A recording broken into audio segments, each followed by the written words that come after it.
Olá, gente. Estamos em mais uma semana reunidos para prosseguirmos nos comentários do livro Libertação pelo Amor, né, que é um livro de Joana de Ângeles, de psicografia de Givaldo Pereira Franco.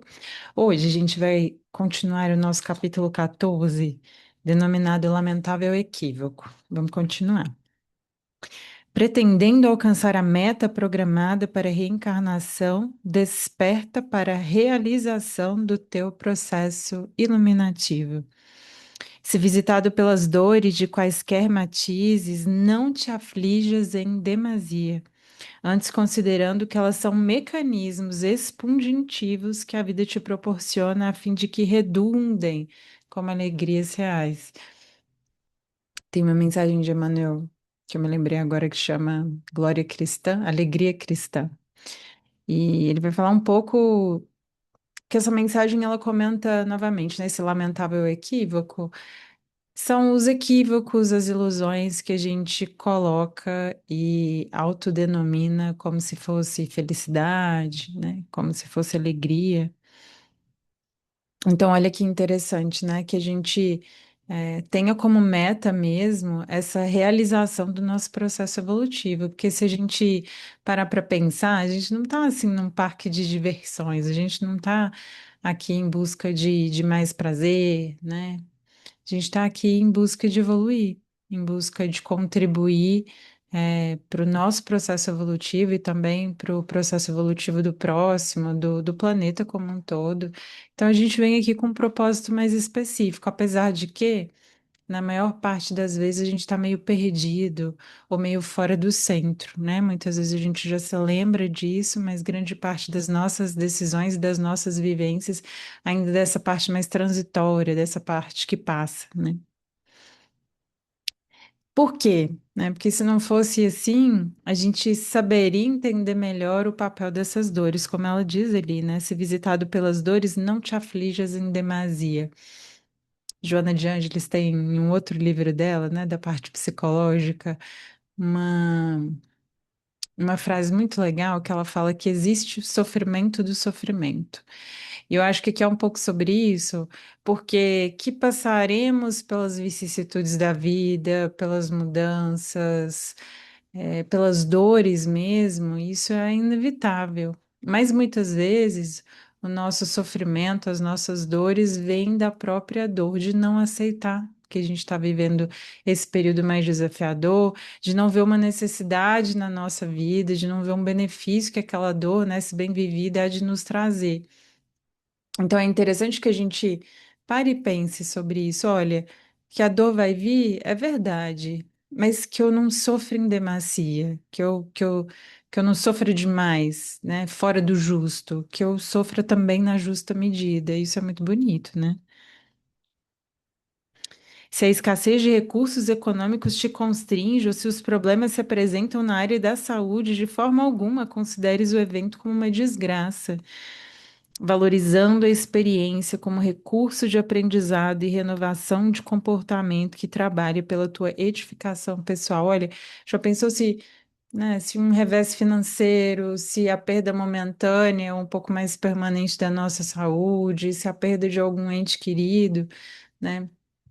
Se tudo isso fosse visto como uma oportunidade que a vida está nos concedendo para que a gente trabalhe a nossa edificação pessoal, né? Então, ter ou não dinheiro, né, que é algo transitório, que é passageiro, que muitas vezes faz parte da vida, esse ter e esse não ter, ou um pouco mais e um pouco menos ao longo da reencarnação, a gente deveria ver tudo como oportunidade, tudo como uma oportunidade bendita da vida. Olha como a gente, né, como ela fala aqui, um lamentável equívoco que a gente enxergue a vida, né, quando está cheio de facilidades, quando as coisas são como são, como algo bom e positivo e, portanto, feliz, mas quando chegam esses reveses, a gente compreende que não, não é por aí não, acho que erraram comigo, né, não deveria ser dessa forma.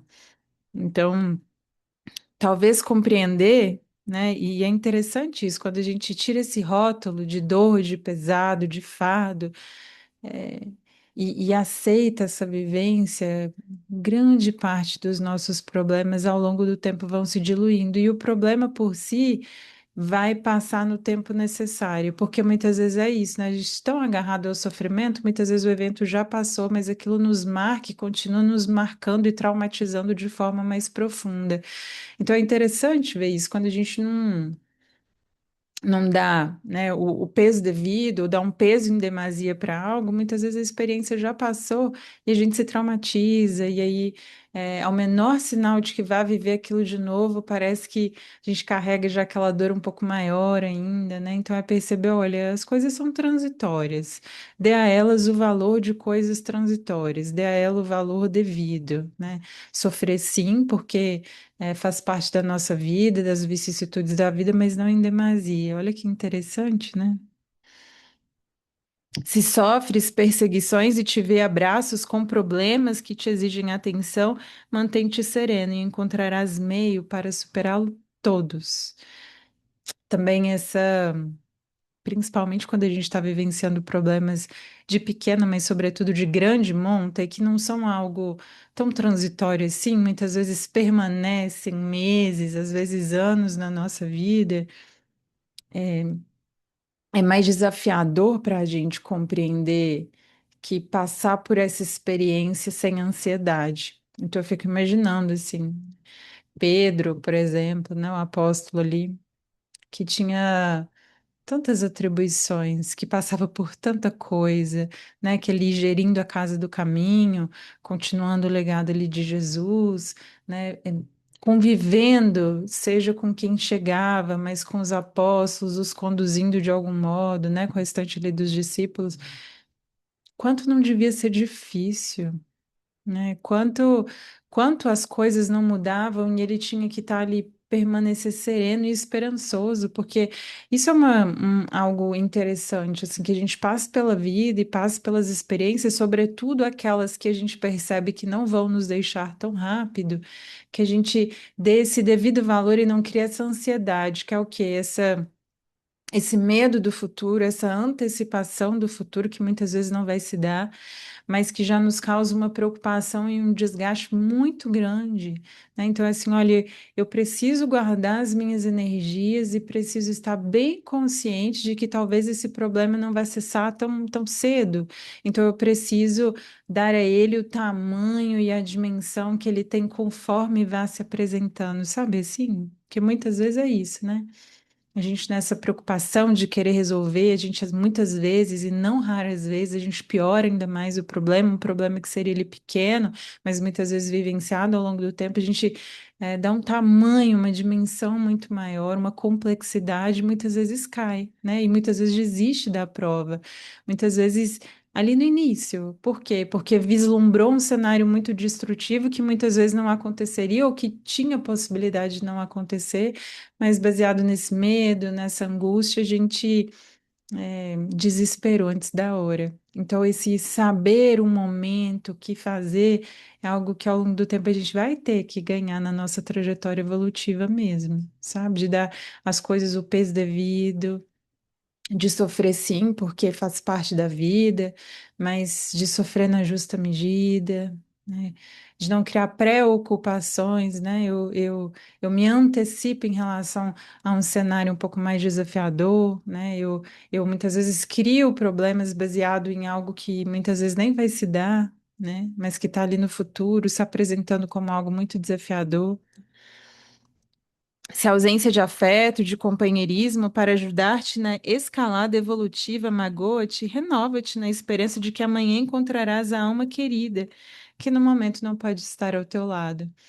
Então, é compreender isso também, né? Que a solidão é uma pausa de reajuste afetivo, que quando esses momentos se dão, momentâneos na nossa vida, que seja um momento da gente, quando surgir a oportunidade novamente, saber valorizar ainda mais, saber amar as pessoas de uma forma, mais verdadeira, de uma forma mais lúcida, de uma forma mais incondicional. Claro, não conseguiremos isso em plenitude, mas cada vez lembrando que é nosso papel ir se utilizando e melhorando esses laços. Então, sim, a solidão também é uma pausa de reajuste aí afetivo muito bonita se a gente souber aproveitar essa oportunidade, né? Porque momentaneamente tolhidos ali da presença de algum ser amado, a gente dá mais valor, a gente olha um pouco mais as nossas atitudes, a gente pensa como poderia fazer diferente, como poderia ser melhor. Então, a ver, né? Seja com ou sem alguém, tudo é oportunidade para que a gente vá se transformando, se construindo, se melhorando e, sobretudo, né, evoluindo. Melhor a solidão não poucas vezes do que as companhias turbulentas, afligentes, desesperadoras, mediante as quais são impostas reparações morais muito complexas. É verdade, né? Aquele jargão que a gente diz, muitas vezes é melhor estar sozinho do que mal acompanhado. Às vezes, melhor uma solidão bem vivida, em que a gente se reajusta intimamente, em que a gente cresce como espírito imortal, do que muitas vezes conviver com muitas complexidades, né? Com muitos altos e baixos, muitos vai e vens, né? Em realidade, felizes são todos aqueles que na terra, por enquanto, experimentam a aflição e abandono, enfermidades e dores, porque esses são recursos valiosos de que se utiliza a divindade para facultar o aprimoramento do espírito, que se aformoseia na luta de crescimento íntimo. Hoje eu conversava com um amigo que passa por alguns problemas pessoais. E eu fico pensando, né, como a dor bem vivida, ela realmente tem esse condão, esse papel de nos transformar e de nos melhorar como seres humanos, né? Tal como Joana diz aqui. É sim, se a gente souber, uma oportunidade, um mecanismo da vida de fazer com que a gente evolua, né? Se bem vivida, se bem assimilada, se a gente souber e aceitar passar pela experiência, né? E analisando a nossa própria trajetória, o quanto nós soubemos crescer, né? O quanto a vida nos possibilitou e muitas vezes a gente soube naquele momento, talvez não completamente, mas avançar, né? Mas se aprimorar mais. As pessoas que se banqueteiam no conforto e na saúde, na beleza e no prazer, desfrutando de facilidades, sem que retribuam de forma alguma, encontram-se em parasitose doentia, explorando os tesouros do amor de Deus que devem ser multiplicados para o atendimento de todos os seus filhos. Isso também é muito interessante. A maior parte de nós, né, ainda está em um ponto evolutivo em que só quer receber da vida. Nada quer doar, nada quer fazer, nada quer contribuir, quer só receber, né? E a gente comenta já algumas lições ali atrás, o quanto muitas vezes a gente é pesado para a vida, o quanto a gente é pesado para a espiritualidade amiga, né? Nesse papel de que eu me sinto merecedora de sempre mais, cada vez mais, e então não quero contribuir, não quero doar, não quero dar nada de mim, do meu tempo, né? E aí fico nisso de só querer receber da vida, de achar que a vida tem sempre que me conceder mais e mais conforme os meus caprichos, os meus desejos, e o quanto a gente ainda tem sido muito pesado para a contabilidade da vida, né?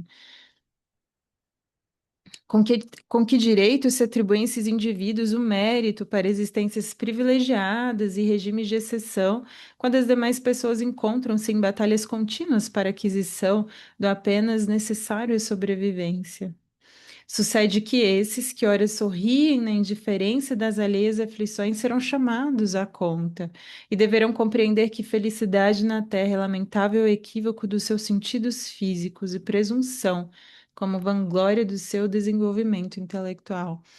Então, eu não acho que seja um ode, né? Que seja assim, olha, a gente tem que sofrer sim, a vida é sofrimento, olha, há fases um pouco mais tranquilas.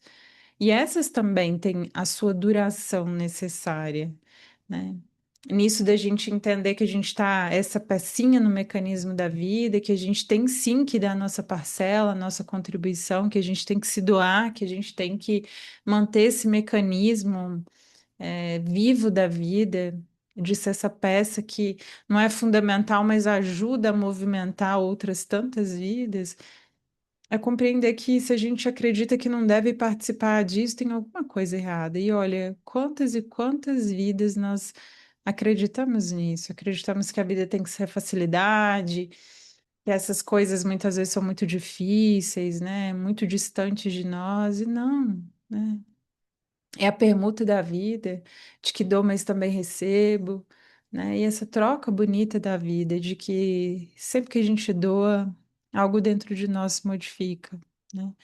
as nossas energias, os nossos recursos. Então, também é muito bonito participar disso tudo, desse fluxo da vida. Riam, portanto, os que sofrem hoje, porque concluídas as provas em que se encontram, desfrutarão da felicidade, olha, escassa, que se instalará no coração, fruindo as bênçãos de paz de consciência. Olha, é interessante isso, né? É, quando a gente estiver passando por um momento de prova, é pensar assim, poxa. E é uma escolha, sabe? É uma escolha pensar assim, poxa, tô no caminho.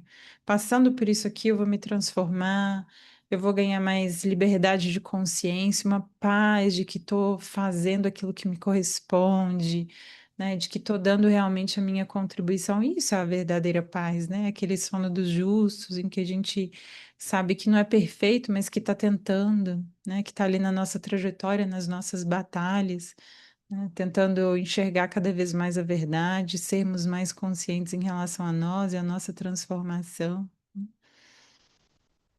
Pode parecer paradoxal tal colocação, nada obstante a realidade, porquanto todo aquele que recebe na contabilidade da vida é devedor, enquanto que aquele que doa é credor. Aqueles que ora desfrutam encontram-se em provas de avaliação de conduta, a fim de que aprendam a aplicar conforme a parábola das virgens loucas e das virgens prudentes que receberam combustível com finalidade exclusiva, que não podia nem devia ser utilizado inadequadamente. Isso também é interessante, né? Porque a nossa vida ela não é composta só de dores, ainda bem, né? Nossa vida são esses cumes e esses vales. E essa temperança, né, que é essa virtude muito bonita que a gente vai desenvolvendo, sobretudo nos momentos de alta, quando as coisas são mais agradáveis, mais prazerosas, mais tranquilas, muito provavelmente de alguma forma como a gente gostaria ou esperaria que a vida fosse, são momentos de prova e de teste, né? Também isso, é, olha, desfruta sim, mas saiba que isso é um teste, isso é uma avaliação, né? Porque uma virtude só é virtude quando testada, quando forjada na vida, como uma prova mesmo da escola, que muitas vezes a gente reprova e repete várias e várias vezes. Então, compreender que quando os tempos são tranquilos, que a gente guarde essa energia, né?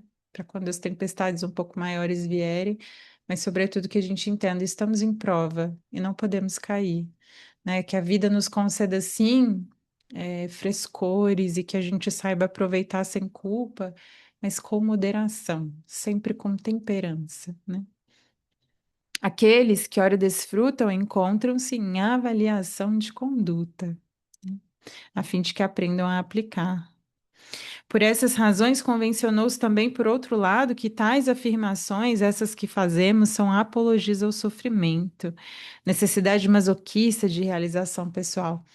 Há uma crítica, assim, muitas vezes que se faz ao espiritismo, não só ao espiritismo, mas em outras tradições, né, que falam a respeito da necessidade da dor como se fosse algo muito masoquista, como se fosse, assim, uma beatificação do sofrimento, né, como se fosse ali uma fixação no momento da cruz.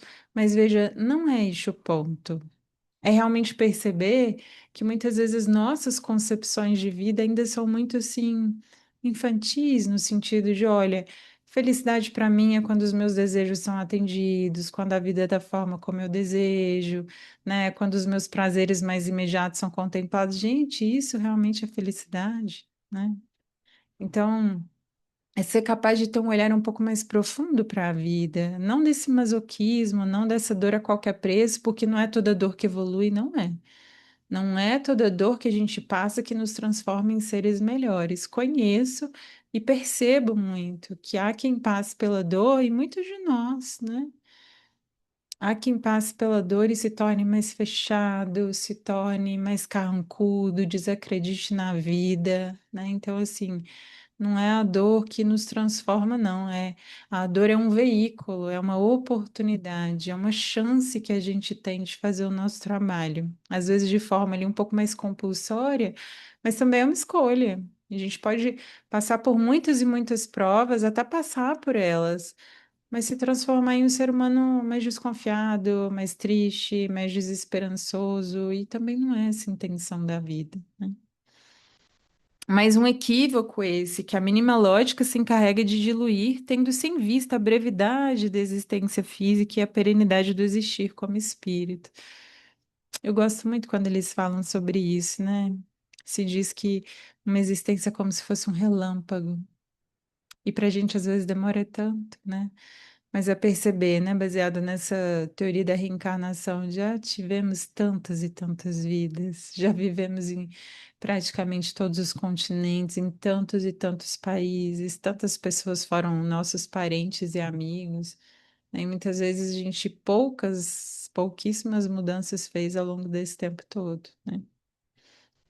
Agradece, portanto, a Deus os teus testemunhos, as tuas lutas ásperas, as tuas ansiedades e carências.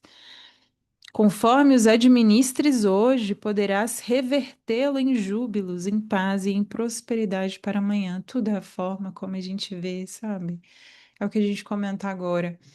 A dor, ela pode ser esse veículo que nos conduz a isso, mas pode não ser também. Pode ser só algo triste, doloroso, pelo qual a gente passa e se fecha ainda mais. Mas é uma escolha, né? É uma escolha. Uma escolha passar por isso compreendendo, tendo paz, tendo consciência, se transformando, né? Equívoco é pensar que a existência humana é uma viagem ao país da fantasia e da ilusão, não uma experiência de aformoseamento do caráter e de desenvolvimento do espírito. Olha só, né? Às vezes a gente acha que a gente está num parque de diversões, que a gente veio aqui para aproveitar tudo, né? Para ser feliz com os nossos prazeres imediatos atendidos, com a nossa forma de viver, né? E não, olha que interessante, né?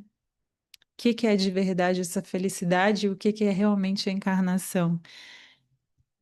É passar pelas experiências, nos desenvolvendo, transformando-nos moralmente, né? Formoseando o nosso caráter e desenvolvendo o nosso espírito, evoluindo.